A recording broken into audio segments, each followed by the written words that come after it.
truck, whether it be in a Cummins, Ford, whatever the case, Hino, whatever, you're gonna need some oil. Now, my particular truck takes 3 gallons of oil to the T.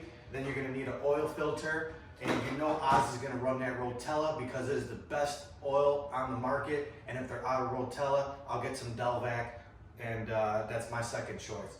So first you're gonna need your oil drain pan. Make sure you got enough to fit all the oil, or you're gonna be cleaning one big old mess. It's not even a bad idea to get some oil dry just in case. I got my blue tarp. I got a bucket, which you'll see what I'm gonna do with a bucket in a second. And then a little additive.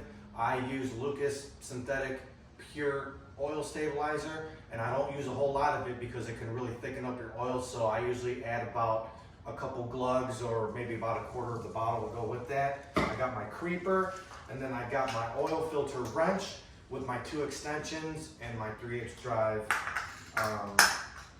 ratchet. So we're gonna go ahead, get up underneath this truck, and let's drain this oil so we can get going. All right, so first things first is we're gonna go ahead and take the oil cap off, and we're gonna put our funnel in there. So that way, you know, it's got a vent to it, and then the oil is gonna come out a lot faster and more thorough when you take the oil cap off. Now, I was at the actual auto parts store, and I should have grabbed a funnel, but I done had about 100 of them, and they always disappear. So when I don't have a funnel and I don't have time to run back to an auto parts store, you gotta improvise. You might even have to do that at the gas station if they don't have the paper ones. So what I do to improvise my funnel is I'll just take a water bottle like this, and I will cut the bottom off of it at an angle. And then bam, you got a perfect size funnel. And it does have a little bit of water inside of it, so make sure you take either a paper towel or a microfiber to get all the water out of there, or if you got a dry bottle, even better. But if it's got a couple drips of water in there, trust me, it's not gonna make even a minute difference when you're putting 3 gallons of superior oil in there with additive, because I'm sure you get moisture in the oil anyway because it just absorbs it. And there you go. So there's no water in there, and we're gonna put that right there so it's ready for us to fill it back up. Now we're gonna go ahead and drain the oil pan. All right, so we're just hanging out underneath the truck right here, getting ready to do this oil change. I got everything I need. I got my bucket and my drain pan in place. And I was gonna try to get the creeper underneath here, but after Thanksgiving, your boy Oz done gained a couple pounds. So now I'm too fat and I can't fit underneath this truck. So with the creeper anyway, so we're gonna have to do it without the creeper. Now, I don't know how most medium duty, heavy duty trucks are, but I know on this light duty Cummins, to take the actual drain bolt out, it just uses the little 3/8 bit right into the drain bolt, and it fits right up in there. So what I'll do is get here, I'll go ahead and stick my wrench in there and just break it loose, and it's broken loose. And then I will take just a, you know, cheap bag like this, or if you got some rubber gloves or whatever, and then just wrap it around my hand like so, and then start taking that drain bolt out. Now, the reason I'm using a bucket is because if you look, the actual drain pan itself, it only has about 1 inch lip on there. And I promise you, if you've ever changed the oil on a diesel before and don't have a deep pan, it's gonna go flying everywhere. So it's important to start it with a bucket that's, I don't know, that's gotta be 9-10 inches of height clearance there. So when that stuff comes rushing out at maximum speed, it's not gonna make a humongous mess. It might make a little mess, but it's okay because I got the tarp here, and I got another drain bucket right here, or the drain pan, so when it starts slowing down, I can just slide it over. So easier said than done. Last time I did the oil change on this, I didn't make that much of a mess, but there was a little bit of cleanup, and I don't have any oil dry with me, so we're gonna have to try to do this very, very carefully. And you don't want to burn yourself, so you got to be quick. So as soon as you get the last thread, keep some pressure on it, get your bucket ready, because that oil is going to come flying out. So I'll try to lift on it a little bit too, so that way it doesn't travel as far and go as fast. So I think it's getting ready to get loose right here. And I don't want to drop my drain bolt in the bucket, but if I do, it's okay. Okay, so here it comes, and then bam. You see, if I would have did that in the actual drain pan itself, I promise you that stuff would be over everywhere right now, all over the place. So I'll usually wait until the bucket gets about halfway, and then I'll start sliding it over so the big pan could start catching it. So we're about 3/4 right now. Okay, so we can slowly just start sliding it over. And then bam, just like that. And it's okay, I spilt a little tiny bit, but it's on the tarp and it'll get cleaned up. So when I'm done draining this, I will dump what's in the bucket into the drain pan. So there you go. There's my drain bolt right there. And there's no mess. I got no oil on my hands or anything, just a little bit on my fingertip right there. So I'll go ahead, go drink my coffee, let this long drain for a while, and then we'll go ahead and get the oil filter off, and I'll show you guys how to do that. All right, so we're gonna go ahead now and we're gonna take the oil filter off. And it's funny because you think that oil filter is really easy to put on there because it's easy coming off, but it's actually not that easy. Getting it off is, but to put that filter back on, you have to do it by hand, and it's at the goofiest angle. I mean, it looks straight on these 6.7s, but I promise you it is anything but straight. And you have to almost tilt it at this little goofy angle to get it back on there. So we'll cross that road once we get to it, but right now I got the oil pretty much all drained out. As you can see, it's dripping, so it's pretty much all drained out. And once that happens, we go ahead and take the oil filter off. So let's go ahead and get this going. As you can see, this is what I'm using. I'm using my double extension bits there to the socket wrench, and then there's my oil filter removal wrench right there. So go ahead and put that bad boy right on there, and look how close it really sits to the block right there. So you got to be careful. There's a harness right there you don't want to damage. So now that we got that on there, we'll go ahead and just start turning it nice and easy. It's kind of hard to do this with one hand, so bear with me here. So let me see if I can kind of put another hand on there. There we go. I think I put it on a little tight last time, but shit, better tight than loose. Okay, so there it goes. So now she's spinning nice and free, as you can see right there. And usually when I get it to break loose and take you know, the tension off of it, I'll go ahead and remove the wrench, and then I'll remove the other part by hand right there and keep it level, because if not, you're going to be taking a bath in hot 200-degree oil, and I've spilt it on my hands before, and let me tell you, it does not feel very good. Now, I don't like this filter particularly. It's a mobile 20,000 mile filter. I think when you have too much filtration, it's not a good thing. It doesn't let the oil kind of flow as much on an older truck, especially because those oil pumps, you know, they're not what they used to be. So I personally don't like the more bigger expensive filters. Just a cheap Rotella $10 filter does fine for me, a Mopar or a Fleet Guard. But you know, I'm not complaining, but this filter was expensive that I had on there. So as you can see, I didn't spill a drop on me. And just go ahead and just dump the filter right there, and then we'll get that key off in a second. So now I got everything there ready. All I got to do is prime up the filter now, and by prime I mean just kind of pour a little bit of oil in there. I don't know why I can't get that to zoom very good or focus very well so you guys can see. So there you go. There you see right there, that's what the housing looks like right there. And then I got my filter off, so let's go ahead and get up from underneath the truck and let's get this filter prepped so we can get it back up in there. All right, so now that we got the oil filter here and everything, we're gonna go ahead and prime it. And you don't have to go crazy with priming it. You know, you just don't want a dry filter. A lot of people say that it's bad to do this, but personally, I have been priming my filters since I've ever been around automobiles and doing my own changes. So I think it's very important to put a little bit in there so it doesn't run dry. So I think that's enough. You take a little bit of that oil and put it on that gasket so it doesn't get bound up on the housing. And then that's good right there. So we're gonna go ahead and stick this right up back in there. All right, so now that we got the oil filter prepped and ready to go on there, as you can see, what I like to do is take my microfiber and then I will clean off the housing a little bit just to free it from any debris or any excess oil that's gonna hinder it. So we'll go ahead and just get up off around that nice shiny lip right there where the housing seats the seal and the seal seats, and we'll get that wiped off nice and clean. Okay.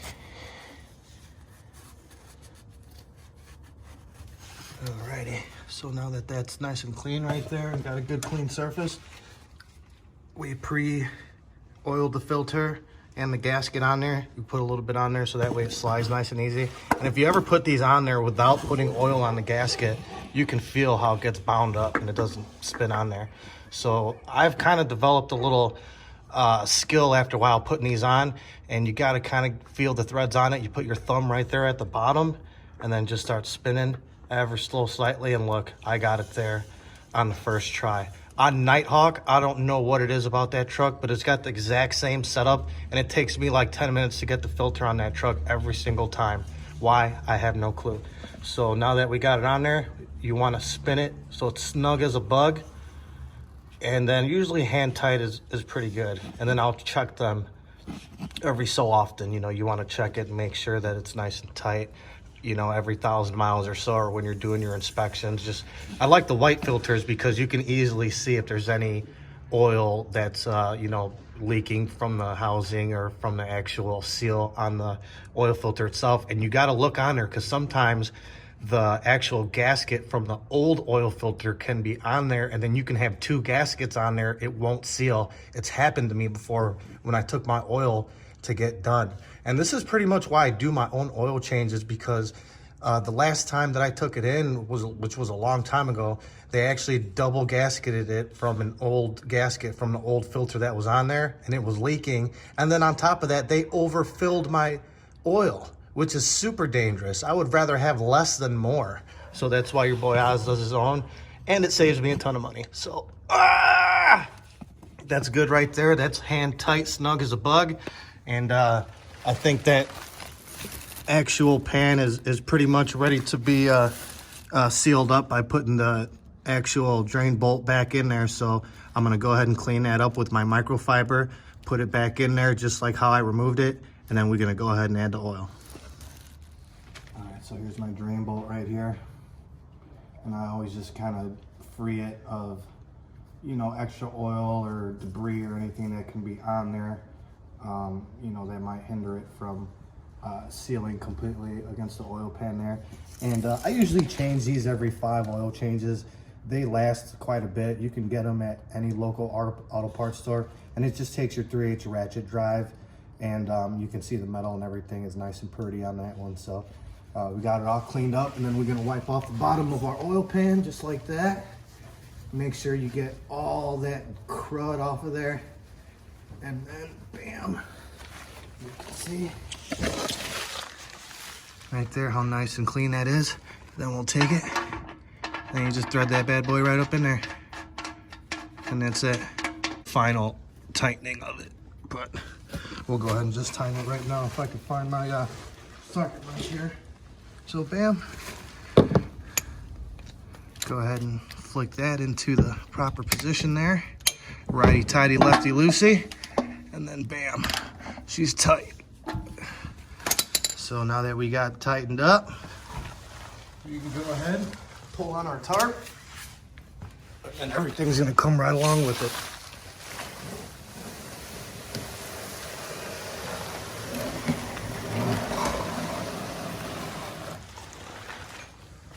Just like that.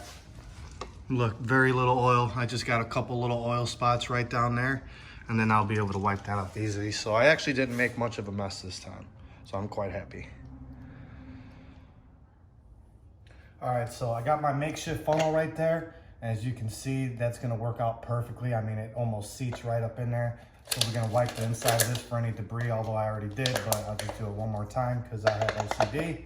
And what I like to do before I add the oil in there is, I'm sure everybody has their favorite additive or something that they like to use. I mean, don't get me wrong, Rotella T6 is a superior oil, but I like to get every last bit of my oil that I can.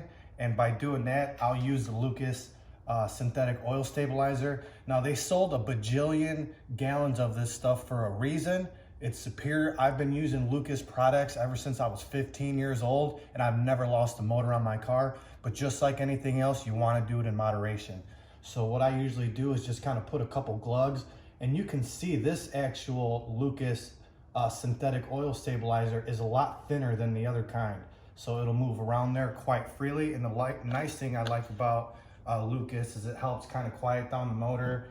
It helps seals up those gaskets and everything by puffing them up. And you know, I can't tell you how many trucks I've had where I use this combination of Lucas and Rotella, and it actually puffs up the seals quite a bit, and then your leaks actually go away, and it keeps the inside of your engine like brand new.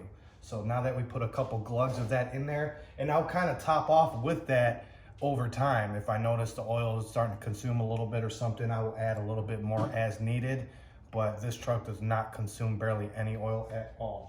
So let's go ahead and fill this bad boy up with the rest of the oil, and then we'll fire it right up.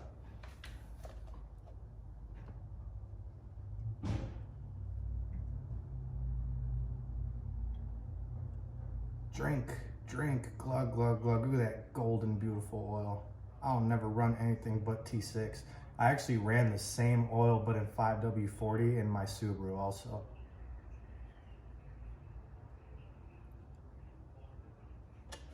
Looks like I spilled a little there, my fault. That's why it's always important to have a little rag with you for any types of spills or anything, because you don't want that oil getting up against the block or anything. It will smoke. Okay, so we got the first one done. And I don't put all 3 gallons in. I usually put about 2 3/4 in and then top it off as it needs it. And you can either top it off with your additive or with just actual straight oil.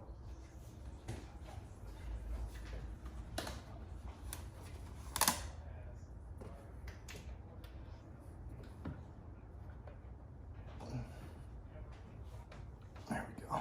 And I like this, actually using this bottle too, because it actually sits up pretty high. And it's like using a brand new funnel every time. There we go. And most light duty Cummins engines like these will run the 1540. In the summertime, I'll usually run the 1540 and cut it down with some 540, or I even do that in the wintertime also.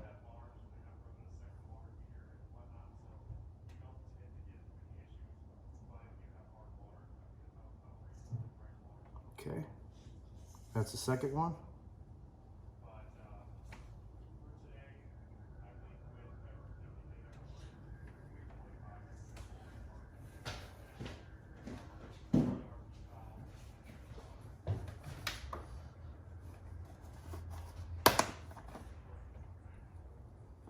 Then we got number 3.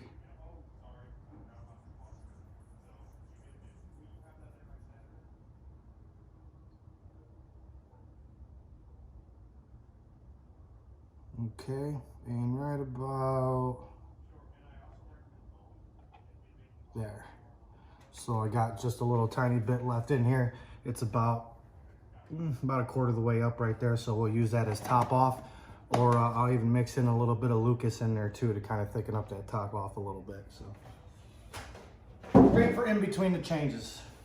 So we'll go ahead, get this all cleaned up and wrapped up, stick our oil cap back on, and man, I mean, I love doing my oil changes by myself because, you know if I do the oil change by myself, it's gonna get done right.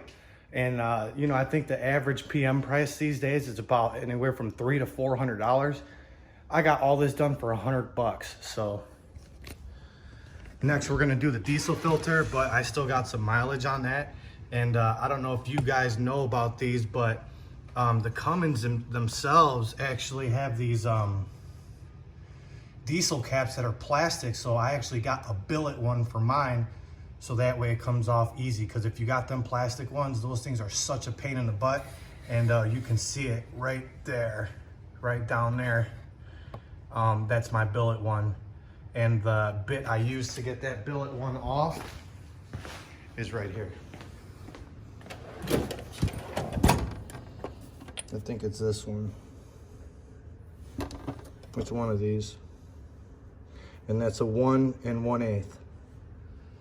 That's a 1 1/8 bit for the diesel filter. I'm not gonna do the diesel filter today. And the ironic thing is they were actually out of the diesel filters. So I'm gonna go ahead and order one, and then we'll probably do another video on that, on how to change the diesel filter. But always get the billet caps, because the plastic ones are just junk. So, all right, so now we're gonna go ahead and check our air filter. And if you guys wanna see what kind of air filter I recommend, because you know I love extra horsepower and doing less work, it is definitely gonna be a K&N filter. And the reason I run these K&Ns is because they actually do free up quite a bit of horsepower and torque, and you don't have to buy new filters all the time. You could just clean them. You know, I clean them with Dawn dish soap and low pressure water, and then I'll just leave it out in the sun to dry, or just use some low pressure air, either from the shop vac or something to suck the moisture out. But usually you let it sit out in the sun for a couple hours, it'll dry right up. So as you can see, the bottom side of my filter is extremely dirty. So I'm not gonna show you guys how to do all that, because it's super easy.